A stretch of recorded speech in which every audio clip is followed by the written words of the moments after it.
मी बोललो होतो की विनायक राऊत आणि त्यांचा पाणी घोटाळा हा मी मागच्या पत्रकार परिषदेमध्ये आपल्या समोर ठेवला होता आणि त्या संदर्भात ईओडब्ल्यू असेल, अँटी करप्शन असेल, एसपी कार्यालय,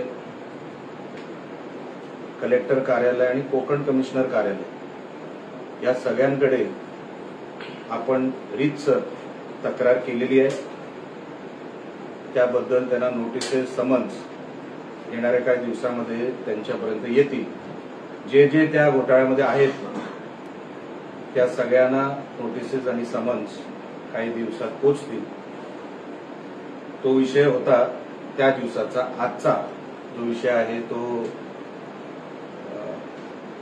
मायनिंग क्षेत्रामध्ये आणि रेड्डी पोर्ट या विषयामध्ये विनायक राऊतांनी मागे काही दिवसांमध्ये स्टेटमेंट दिल्या होत्या की त्यांचा आणि मायनिंग क्षेत्राशी किंवा त्यांचा आणि रेड्डी पोर्टशी कसलाही संबंध नाही, असं ते एका कुठल्या तरी त्यांच्या स्टेटमेंटमध्ये बोलले होते.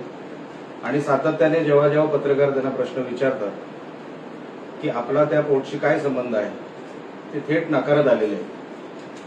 आणि मागेच आपल्याशी चर्चा करत असताना आपणही एक प्रश्न उपस्थित केला होता या विषयाबद्दल. तर मी तेव्हाही जाहीर केलं होतं की मी फोटोसहित तुमच्या समोर पुरावा देतो. त्यानंतर तुम्ही डिसिजन घ्यायचं आहे की विनायक राऊतांचा आणि रेड्डी पोर्ट आणि पर्यायाने मायनिंग या क्षेत्राचा काय संबंध आहे. मी आपल्याला फोटो अगोदर दाखवतो आणि कॉपीज आपल्या सगळ्यांना देतो. इथे फोटो आहेत.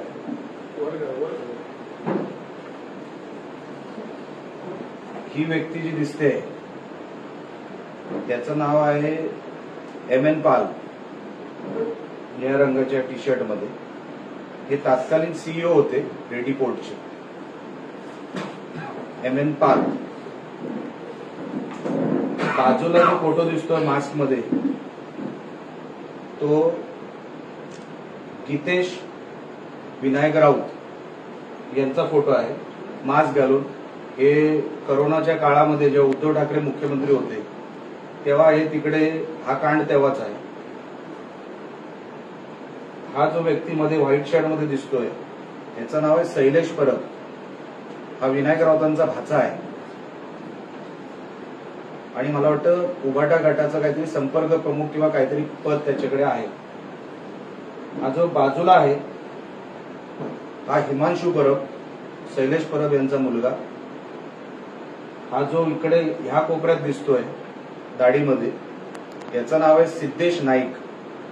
हा विजय नाईकांचा मुलगा आहे. विजय नाईक हा तिमलो, म्हणजे जे साधारण मायनिंग क्षेत्रामध्ये त्यांचं एक मोठं काम आहे किंवा ते व्यावसायिक आहे मायनिंग मध्ये. आणि विजय नाईक हे ट्रान्सपोर्टचं काम घेतात आणि ट्रान्सपोर्टचं काम घेत असल्यामुळे त्यांचा मायनिंगशी आणि रेड्डी पोर्टशी डायरेक्ट संबंध आहे. आता ही पाचही लोक जर तुम्ही बॅकग्राऊंड बघितलात तर हा रेड्डी पोर्टच्या आतला फोटो आहे. हा कुठेही बाहेर डोंगरावर घेतलेला फोटो नाहीये. हा त्याच्यातला दुसरा फोटो आहे. हा आतले घेतलेले फोटो आहे आणि तुम्ही बघाल दोघांना त्याच्यामध्ये मास्क आहे.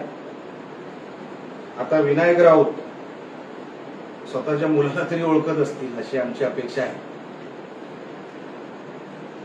आता ह्यापेक्षा मोठा पुरावा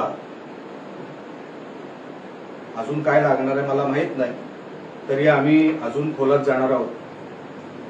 कोणी कॉन्ट्रॅक्ट घ्यावं हा माझा विषय नाही, पण खासदारकीचा वापर तुम्ही फक्त कॉन्ट्रॅक्ट घेण्यासाठीच घालवला मागची 10 वर्ष हा आमचा आक्षेप आहे. तुमचा मुलगा बेरोजगार होता, तुम्ही त्याला रोजगार दिला, त्याला कॉन्ट्रॅक्टर बनवला, आमची काय हरकत नाही. तो तुमचा वैयक्तिक भाग जरी असला तरी तुम्ही खासदार असताना हे सगळे कांड केले. खासदार असताना आपल्या पदाचा गैरवापर केला आणि तुमच्या मुलाला आणि तुमच्या नातेवाईकाला मायनिंग क्षेत्रात रेड्डी पोर्टमध्ये तुम्ही त्यांना वेगवेगळ्या कॉन्ट्रॅक्टच्या माध्यमातून त्यांना सक्रिय तिथे ठेवलं. येणाऱ्या काही काळामध्ये हे ऑन पेपर कुठल्या कंपनीच्या नावावर आहेत आणि कुठल्या कंपनीच्या नावावर घेतात हे तुम्हाला येणाऱ्या काही दिवसानंतरची पत्रकार परिषद मी घेणार आहे. त्यामध्ये किती कोटीचे कॉन्ट्रॅक्ट विनायक राऊतांना मिळाले, कुठल्या कंपनीच्या मार्फत मिळाले, हे सगळं मी येणाऱ्या काही दिवसांमध्ये जेव्हा पत्रकार परिषद घेणार आहे तेव्हा आपल्याला मी सांगेन. त्या दिवशी ठरल्याप्रमाणे आपण विनंती केली होती, आपण आग्रह केला होता की आपण काहीतरी पुरावा दाखवावा, म्हणून फोटोसहित मी तुम्हाला पाहिजे तर हे पण पाठवतो, त्याच्या कॉप्या आहेत, किंवा मोबाईल पाहिजे असेल तर मोबाईलवर पाठवतो. आणि मायनिंगमध्ये विनायक राऊत मायनिंग आणि रेड्डी पोर्टामध्ये ते किती बरबटले, त्यांची खासदारकी मी सातत्याने म्हणत आलो. पाणी घोटाळ्याच्या माध्यमातून आपल्या समोर ठेवलं. आता रेड्डी पोर्ट आणि मायनिंग क्षेत्रामध्ये पण त्यांचे हात आहेत, त्यांचे पाय आहेत, हे पण तुम्हाला फोटो सकट तुम्हाला दाखवलेलं आहे. 10 वर्षाच्या खासदारकीचा वापर विनायक राऊतांनी फक्त आणि फक्त स्वतःच्या नातेवाईकांना, मुलाबाळांना सांभाळण्यासाठीच केला. हे परत एकदा सिद्ध झालेलं आहे. आणि येणाऱ्या काही काळामध्ये जो निवडणुकीचा शेवटचा आठवडा आहे 1 आणि 7 तारखेच्या मध्ये, त्यामध्ये विनायक राऊतांचा खरा चेहरा काय हे ऑडिओ क्लिप मार्फत तुम्हाला मी ऐकवणार आहे. हे काय काय केलं मागच्या 10 वर्षांमध्ये, खासदारकी कशा गोष्टीसाठी वापरली, त्या ऑडिओ क्लिपमध्ये आपल्याला स्पष्ट कळेल. पण ती पत्रकार परिषद मी 1 आणि 7 मेच्या मध्ये घेणार आहे. आणि येणाऱ्या काही दिवसामध्ये कुठल्या कंपनीच्या मार्फत विनायक राऊतांना किती कोटीची कामं गेली हे आपल्याला मी सांगणार आहे. आपल्याला यावर आणि इतर कुठल्याही विषयावर प्रश्न विचारायचे असतील तर आपण विचारू शकता. 4 जणांचे तुम्ही फोटो दाखवले, म्हणजे अंदाजे केव्हाचे फोटो आहेत, आणि यामध्ये वैभव नाईकांचा पण त्यामध्ये हात दिसतोय का? त्यांचा नाईक नाही, हे विजय नाईक, असं विजय नाईक हे कुटुंब मला वाटतं इकडचं आहे, सावंतवाडीचं आहे. आणि अनेक वर्षांपासून त्यांचे आणि तिल्लो कुटुंबांचं जे काय व्यावसायिक संबंध आहे, हा त्यांचा मुलगा आहे. हा जो ज्याचं नाव काय नाव त्याचं, सिद्धेश नाईक, हा त्यांचा मुलगा आहे विजय नाईकांचा. थेट संबंध वैभव नाईकांचे आहे का मी आता सांगू शकत नाही, पण आडनाव नाईक आहे आणि या जिल्ह्यातले आहेत म्हणून मी माहीत नसलेले संबंध जोडणार नाही. हे उघड ना,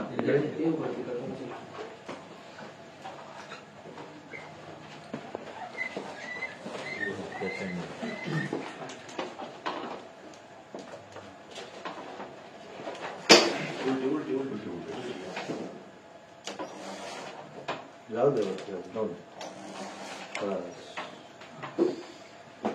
येणार आहे की चालू ठेवू? चालू ठेवायचं, लाईव्ह. तर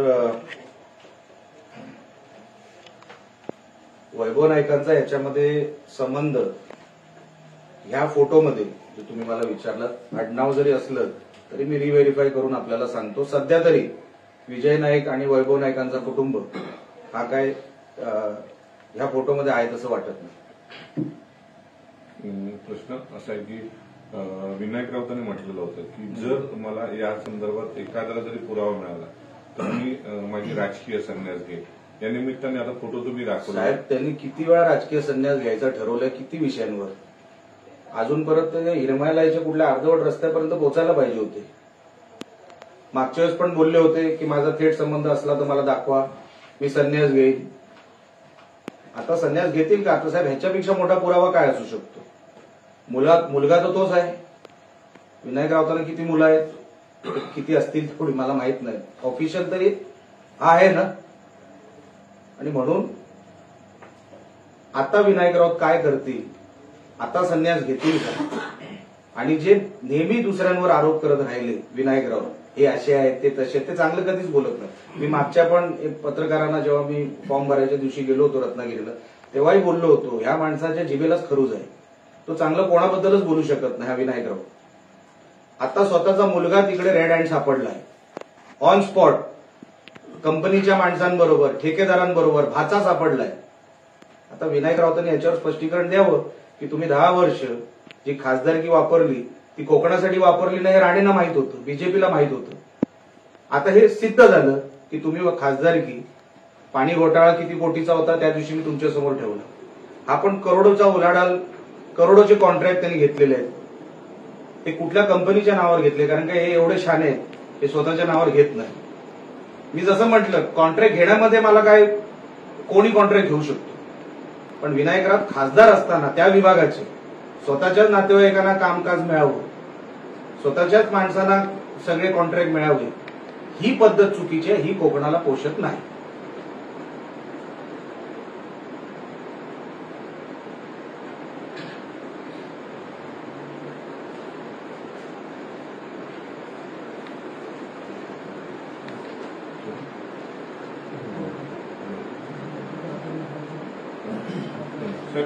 गुहागर विधानसभा मतदारसंघातील 4ही सभांना स्थानिक आमदार जे आहेत भास्कर जाधव यांनी दांडे मारले. भास्कर जाधव यांच्या अनुपस्थितीमुळे जाधवांच्या नाराजीचा पुन्हा एकदा चर्चा सुरू आहे.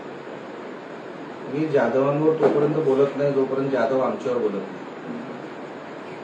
पण हा प्रश्नाचं उत्तर तुम्ही काय देणार नाही. जाधव बोलले की मी बोलणार, उलट सुलट. त्यांनी बोलणं टाळलेलं आहे तुमच्यावर. मी टाळेल.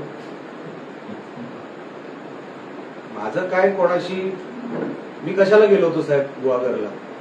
ते ज्या शब्दात कणकोलीत बोलले होते त्याचं उत्तर द्यायला तिकडे गेलो होतो. बरोबर आहे. सगळ्यांनी नीट राहावं, मी नीट राहणार.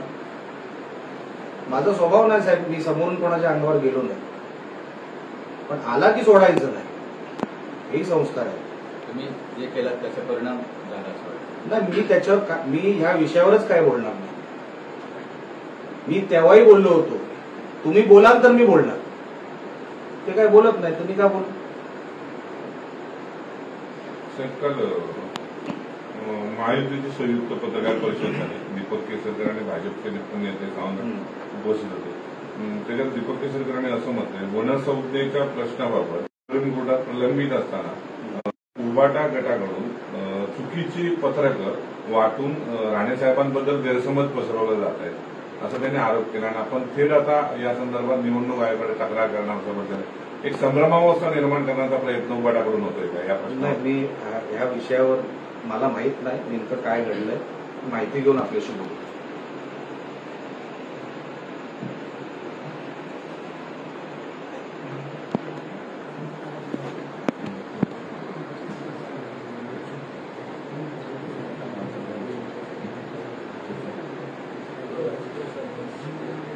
सावंत साहेब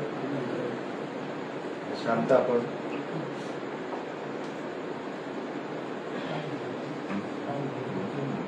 सर, काल शिवसेनेची एक बैठक पार पडली और घरामध्ये. तिथे पालकमंत्री उपस्थित होते. तिथे नाराजी नाट्य पाहायला मिळालं. भाजप आपल्याला विश्वासात घेत नाही अशा प्रकारची तक्रारी शिवसेनेकडून करण्यात आल्या होत्या. त्या संदर्भात कोणी केलं तक्रार? शिवसेनेच्या लोकांनी. किती लोक होते? त्यांचे जे पदाधिकारी थोडे होते, समजूत काढू आपण. ते काय एवढे मोठी संख्या नव्हती.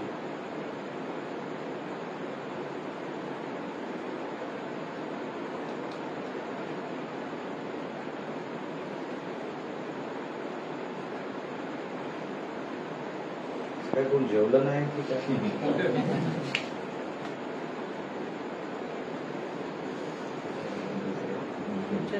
साहेब, उद्धव ठाकरेंची एक मुलाखत झाली आणि त्या मुलाखतीत त्यांनी म्हटलं की 2.5 वर्ष मुख्यमंत्रीपद द्यायचं हे फडणवीसांनी आधीच डिक्लेअर केलेलं होतं. तशा पद्धतीचं काल पुन्हा एकदा मुलाखत दिली आणि 2.5 वर्ष आदित्य ठाकरेंना मुख्यमंत्रीपद करायचं होतं आणि आपण फडणवीस त्यानंतर दिल्लीत जाणार होतो, अशा पद्धतीची प्रतिक्रिया दिलेली आहे. आणि आता भाजप खोटं बोलतोय असं त्यांचं म्हणणं आहे.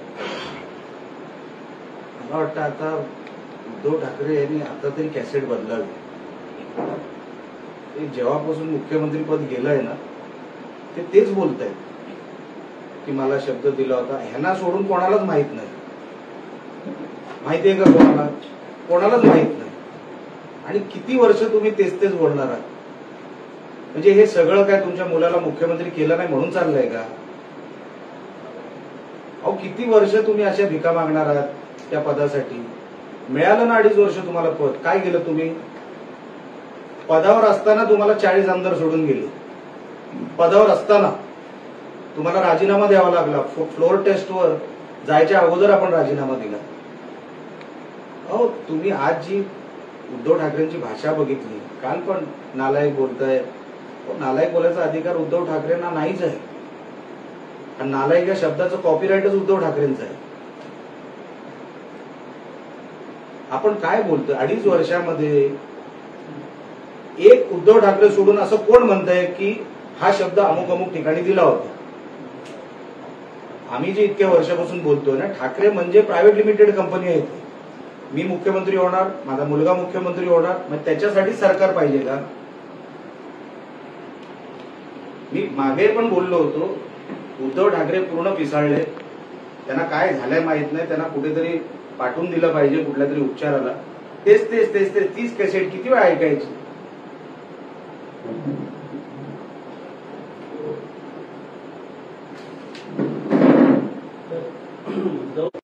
आम्ही आमच्या स्मृतीशी गद्दारी करणार नाही. तुम्हाला काय करायचंय ते करा असं उद्धव ठाकरे काल म्हणतात. आणि आज संजय राऊत असं म्हणताय की तुम्हाला घरघर मोदी चालतंय, नवं चालतंय, फक्त जयभवानी चालत नाही. बघा, निवडणूक आयोगाने जय श्रीराम हे जे आहे ना, ही जे घोषणा आहे, ह्याच्यावर पण काही निर्बंध लावले. जे काही मला सुरुवातीला जे काही मी माझ्या वाचण्यात आलं, हे तेच उद्धव ठाकरे आहेत ना ज्यांनी हनुमान चालिसा ते राणा हे दाम्पत्य जे काही म्हणायला जाणार होते त्यांना अटक करणारे हेच उद्धव ठाकरे ना मुख्यमंत्री. हनुमान चालिसा हिंदू धर्मात येत नाही का? उद्धव ठाकरे नेहमी सोयीचं राजकारण करतात. तुम्ही म्हणा ना, तुम्हाला म्हणायला काय त्याच्यामध्ये काय आक्षेपार्ह असेल? निवडणूक आयोग बघून घेईल. बीजेपी म्हणजे निवडणूक आयोग नाही. पण त्याच हनुमान चालिसेला उद्धव ठाकरेंनी मग विरोध का केला? त्या बिचाऱ्यांना दोघांना अटक करून टाकली, त्यांना जेल पाठवलं. हनुमान चालिसा आपल्या ह्याच्यात येत नाही, हिंदू धर्मात येत नाही. काय झालं माहिती ना उद्धव ठाकरेंचं? तुम्ही आता ते प्रत्येक त्यांच्या त्या म्हणजे एक तर एवढा किरकोळ माणूस आहे, पण तुम्ही नको त्या माणसाला एवढं इम्पॉर्टन्स देता. अहो जय भवानी जय शिवाजीचा अर्थ तरी उद्धव ठाकरेंना माहिती आहे का? एक केस तरी आहे का हिंदू धर्मासाठी या उद्धव ठाकरेवर? हिंदू धर्मासाठी केलं काय उद्धव ठाकरेंनी? एकदा विचारा ना. इतिहास बघा ना तुम्ही, इतिहास बघा. जय भवानी जय शिवाजी किंवा कुठलीही हिंदू धर्माची घोषणा, जय श्रीराम असेल, हनुमान चालिसा असेल, उद्धव ठाकरेंना काही घेणं देणं नाही. त्यांना कधीच असं वाटलं नाही. अहो त्यांचा मुलगा आदित्य ठाकरे आयुष्यभर त्या म्हणजे त्यांचा जेव्हा विद्यार्थी होता ते बॉम्बे स्कॉटिशला शिक्षणाला होता.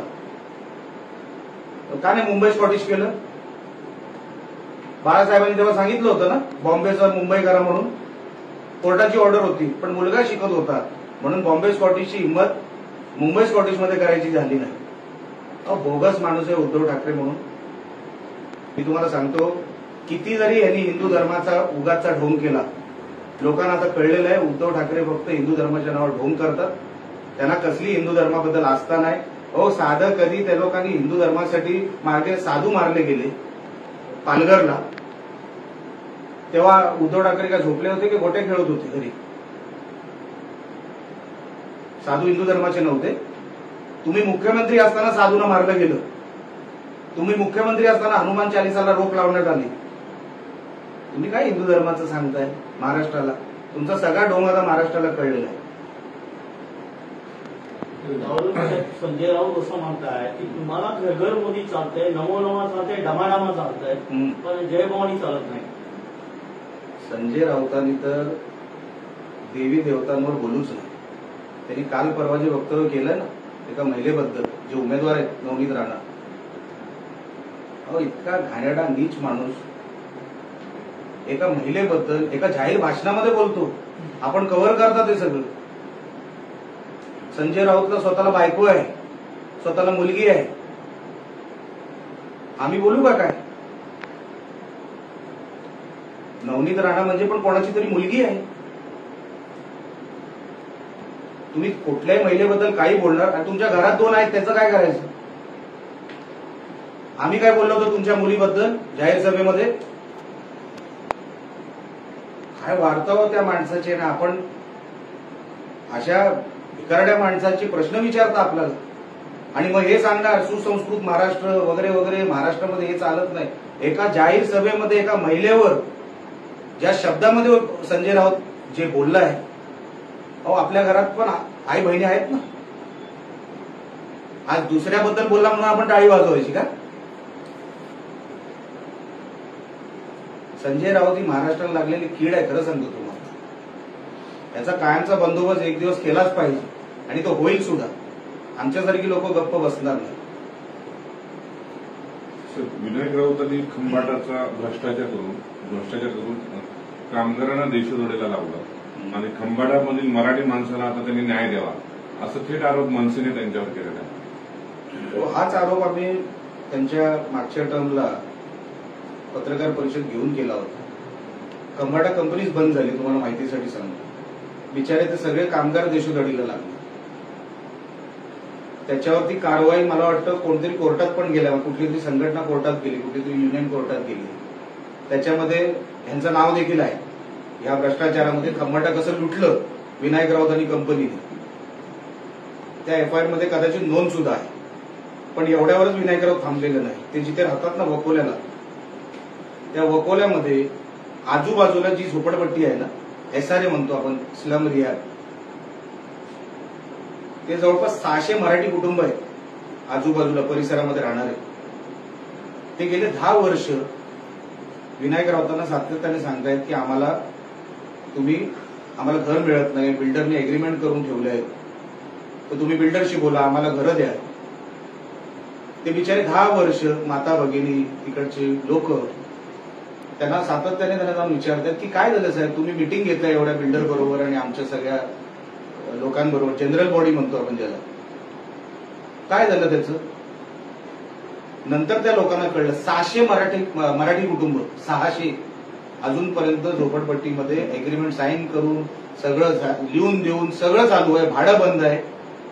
जबाबदारी विनायक राऊतांनी घेतली होती त्या 600 कुटुंबाची. आज ते रस्त्यावर आहे, बिल्डर मजा मारतोय. अहो इतका भ्रष्टाचारी हा माणूस आहे. म्हणून मी मगाशी बोललो 10 वर्ष या माणसाने खासदारकी ही फक्त पैसे कमवण्यासाठी वापरली विनायक राऊतांनी, दुसरं काही नाही. आज ते 600 कुटुंब पण रस्त्यावर आहेत, त्यांना घरं नाही, त्यांना भाडं मिळत नाही. दुसऱ्या बाजूला खंबाटाचे सगळे कामगार रस्त्यावर आहेत, ते आता कोर्ट कचेरी बिचारे ते चालू ठेवलंय. असा हा माणूस आहे आणि दुर्दैवाने आपला खासदार होता 10 वर्ष.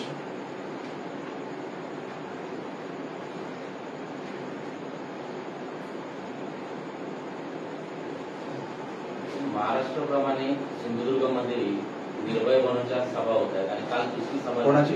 निर्भय बनू असीम सरोदे आणि विश्वंभर चौधरी. मात्र त्यांनी काल सावंतवाडीमध्ये थेट केंद्रीय मंत्री नारायणराव राणे यांच्यावर टीका केली. त्या विषयावर आता मनसे निवडणूक आयोगावर तक्रार करणार आहे. भाजपचं काय म्हणतं? काय आरोप केले साहेबांना? यांना आता घरी बसवायची वेळ आलेली आहे, वय झालेलं आहे. कोण बोललंय? विश्वंभर चौधरी. विश्वंभर चौधरी आणि असीम सरोदे हे सभेत बोलले. हा असीम सरोदे वगैरे हा जो काय वकील आहे, हा सुपारी वकील आहे. सुपारी घेऊन लोकांच्या केसेस लढतो. लोकांना मंगळसूत्र सुद्धा विकायला लावले होते त्या माणसाने. अनेक उदाहरणं आहेत. आता माझ्याकडे काही नावं नाहीयेत. असीम सरोदे म्हणजे कोण म्हणजे कोण? महाराष्ट्राचा आवाज आहे का काय? साहेबांचं वय काय, त्यांची तब्येत काय, हे बोलायचा अधिकार कोणाचा आहे? जाहीर सभेमध्ये झालंय का मला कळत नाही. झालंय काय काही लोकांना मला कळत नाही. म्हणजे सत्ता गेली ते एवढे मनाने गरीब झाले, दळिद्री झाले की यांना आता एक 70 पार केलेल्या व्यक्तीचा सन्मान कसा करायचा हे देखील माहित नाही.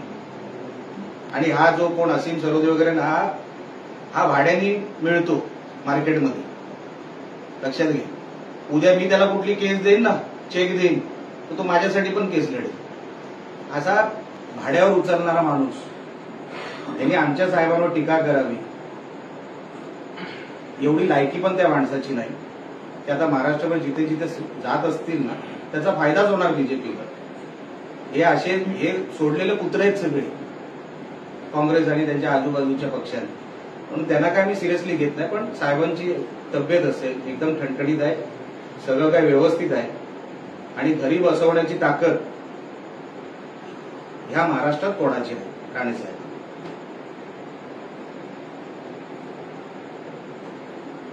राज ठाकरेच्या टीकेवर मनसेने देशपांडे यांनी काल असं म्हटलंय की लवंगी फटाका असं म्हणून राज ठाकरेंचा उल्लेख केला होता विनायक राऊतांनी. त्यांनी म्हटलं की 4 तारीखला आम्ही लवंगी फटाक्यावरती ऍटम बॉम्ब आहोत हे दाखवून देऊ सर, थेट इशारा विनायक राऊतांना मनसेने दिलेला आहे. विनायक राऊतांनी काहीतरी टीका केली होती ना लवंगी.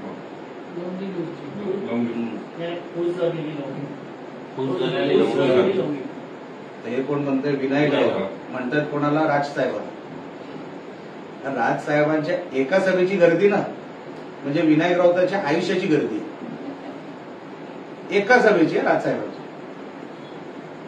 कुठे राजसाहेब, कुठे तू, काय चाललंय? म्हणजे राजसाहेबांचे जेवढे चाहते असतील ना तेवढी याला मतं पण पडत नाही. नुसते चाहते, कार्यकर्ते म्हणत नाही. कार्यकर्ते बघायला गेले तर मनसेचे 5 लाखापेक्षा जास्त आहेत. त्यांचे बूथ वगैरे सगळे पकडले. म्हणून ह्या विनायक राऊत असेल किंवा हे यांची सगळी मंडळी हे जास्त दिवस नाही, हे 7 तारखेपर्यंत बोलतील. त्यानंतर त्यांचा कार्यक्रम आम्ही आटपणार आहे. त्यांचा आटपलेलाच आहे.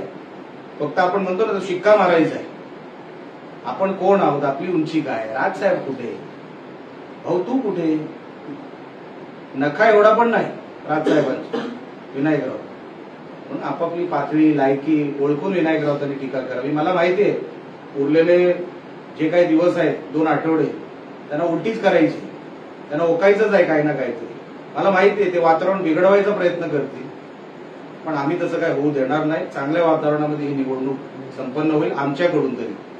आणि ते जे जसं बोलतील ते अजून त्यांना उघडे पाडत राहू. जसं मी सांगितलं येणाऱ्या शेवटच्या आठवड्यामध्ये ते मागच्या 10 वर्षामधले त्यांचे जे काय ऑडिओ क्लिप आहे ते तुमच्या समोर मी ठेवणार.